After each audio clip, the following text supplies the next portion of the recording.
Hey guys, Lord here, back again with another action figure review. Today we'll be taking a look at the Masterverse, Masters of the Universe Revolution Emperor Hordak.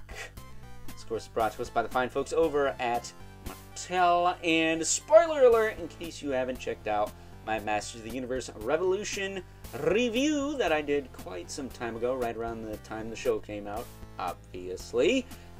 I love this character. You know, Keith David, the guy who voiced him, the man, the myth, the legend, we'll say, did a kick-ass job as Hordak, and I wanted nothing more than to see Keith David brought into the Masters of the Universe mythos, and boy, oh boy, did they bring him in with a killer performance. So if you haven't seen that show yet, what the hell you doing? Quit sleeping on it, go watch it. It's up on Netflix right now. It's not going anywhere, I don't think. So watch it, or, you know, forever be a square. So with that being said, why don't we cut right to the chase, get into the meat and taters of this review, and take a look-see at all Hordak, Emperor Hordak, excuse me, has to offer in terms of accessories before I go on any more tangents on Keith David's greatness. Starting off with a pair of alternate hands. Well, technically, he's got a fist for the left side and a open, kind of grippy, pointy finger hand for the right. Looks to me like he's using the Skeletor hands. I could be wrong, but that's what they look like to me. Specifically the Horde Skeletor, because he had two fists and this kind of pointy hand and a grip hand for the left side. As you can see, Hordak has a fist on the right and a grip hand on the left for his Horde staff, which I kind of wish had some kind of features to it, because this is all you get. You get a couple of hands and you get a staff, and they went through all the trouble of putting these in the paper bag in the little kind of cardboard cubby in the box, and it's like, I don't know, in the Masters of the Universe Revolutions series, Hordak did a lot of shape-shifting and whatnot. I think he had some wings. I think he had the arm cannons. Would have been nice to get some of those things, right? Right. Also, is it just me? Taking a closer look at old Emperor Hordak here. Does he seem a bit skinny? Seems like he was a bit bulkier in that series, but I could be wrong. It's been a while since I watched it. I think the head sculpt came out alright, though. I think that's pretty close to what he looked like in the show. I mean, they probably based this off concept art anyways, so maybe we'll get a better one later. I mean, just look what they did to Savage He-Man, right? That is right. But as far as articulation on this guy goes, his head does move, but it is hard to get to with this hood. He does have a hinge there,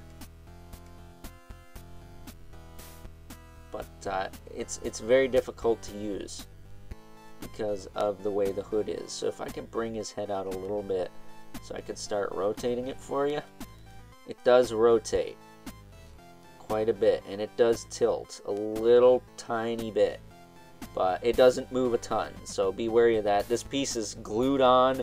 It does not come off. This whole upper body armored piece is one solid chunk that is glued onto the figure, just like King Keldor's was. So be mindful of that. You can't take it off. If you try, probably gonna break it. Yeah, that's glued in there. So don't break your toys. Shoulders can go out to the side. With those pauldrons, you know, God willing. There is one. Gonna lose some subs for that one. Can move them out pretty far. That's not too terrible. Pop them back down. Rotate them forward and back as far as the pauldrons will allow. The cape is not going to get in your way. It's connected underneath the pauldrons, kind of like Batman. So that's pretty cool. But I do like that. But you can rotate the arm about that far. That far forward. It's not too bad. And the cape will just kind of go back into place. It is kind of folded there, so you're going to have to fold it back when you done messing with it there. When you're done dicking around with toys, does have a bicep swivel, double elbow, decent bend there. Swivel at the wrist with a hinge. Does have a torso that can tilt back about that far, forward about that far. It does rotate side to side and tilt side to side. I wish this piece was soft goods too, just to keep things uniform, but it's whatever. He does also have a waist swivel.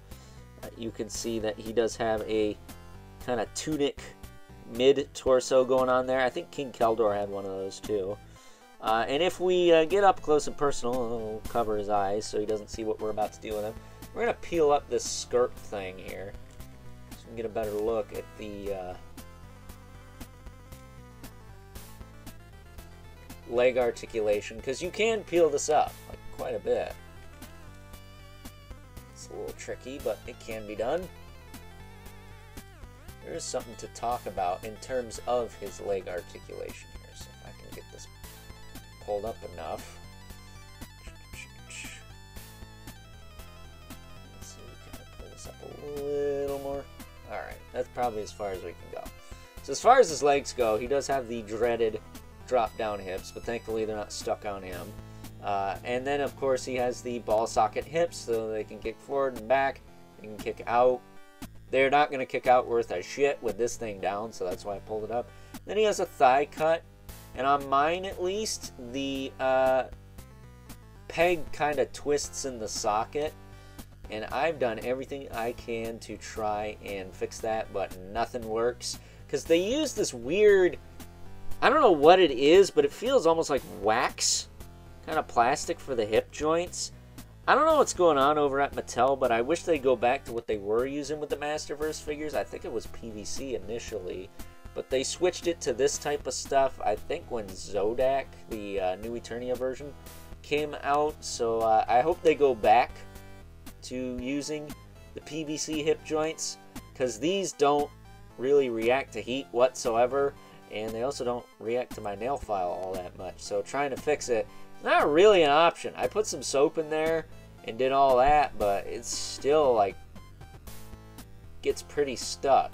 And on this side, this one almost thought it was going to shear off. It didn't, thankfully, but you know, who wants to break their awesome Keith David Hordak figure? Not this guy, especially not this guy. He's got the double knee though. He's got the swivel at the boot, and he's got a hinge in the foot with the rocker joint, and that's your lot for articulation.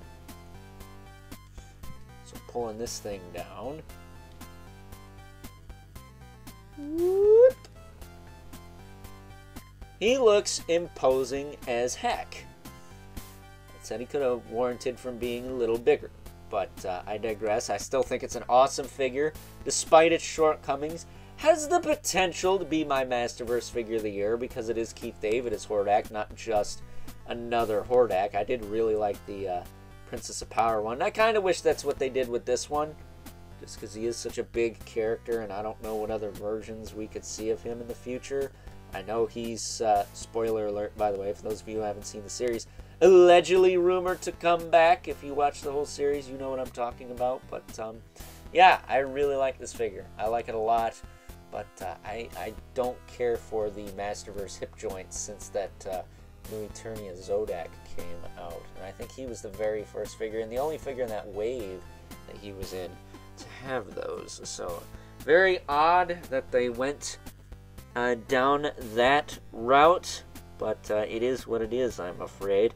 And it's not a problem I have often. The only other time I've had this issue is with Triclops, whose leg straight up broke on me when I tried to fix it. So, you know, live and learn, I guess, but maybe don't use shit plastic, Mattel.